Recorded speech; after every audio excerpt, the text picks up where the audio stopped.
என்னில் வாழும் முகம் காணா நண்பர்களுக்கு உங்கள் நண்பன் தீநிலாவின் வணக்கங்கள்.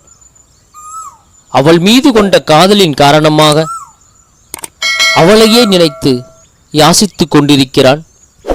அந்த காதல் தோல்வியின் வலியின் வேதனையை கவிதையாக இதோ.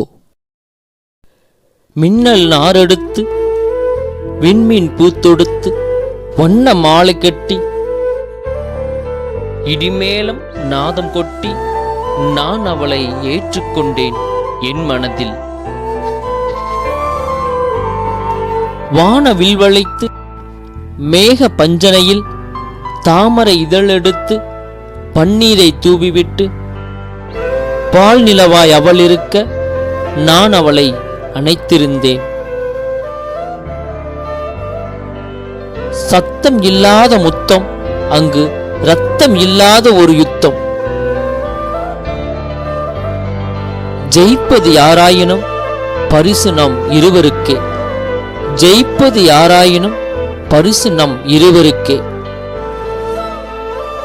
அத்தனையும் எந்தன் கனவு கோட்டையில். தினம் தினம் ஆயிரம் ஆயிரம் கவிதை பூக்களை வரைந்து வைத்தேன் என்னவளுக்காய். கடலோரத்தில் நான் கட்டிய மணல் வீடு யாரோ ஒருவனின் கால்பட்டு உடைந்து போனதே. என் இதயத்தில் கட்டிய காதல் கூடு அவளாலேயே சிதைந்து போகும் என்று எனக்கு தெரியாமல் போனதே. ஏதோ ஒரு காரணத்திற்காய் என்னை வேண்டாம் என்று விலகிப் போனாயோ. ஆனால் என்னவோ, நீ விலகிப் போனாலும் விலகாமல் இருப்பது உந்தன் நினைவுகள் மட்டும்தான். உயிரோடுதான் இருக்கின்றேன், ஆனால் உயிரற்ற ஜடமாய் அலைகின்றேன். நாம் பார்த்து பழகிய திசையெல்லாம் திகைத்து பார்க்கின்றேன். உந்த நினைவுகள் மட்டும் என்னை விடாமல் துரத்துகிறது.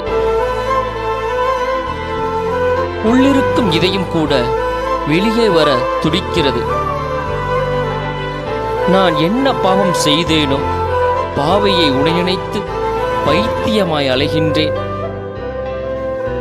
என்னை மறுத்து போனாயோ. உந்தன் ஆசை ஆடம்பரத்தில் பெருமகிழ்ச்சி பெற்றிருக்க உன் பெற்றோர்கள் ஆசை வார்த்தை காட்டியதால் என்னை மறுத்து போனாயோ. எந்த ஆசையும் அதுவே தானடி.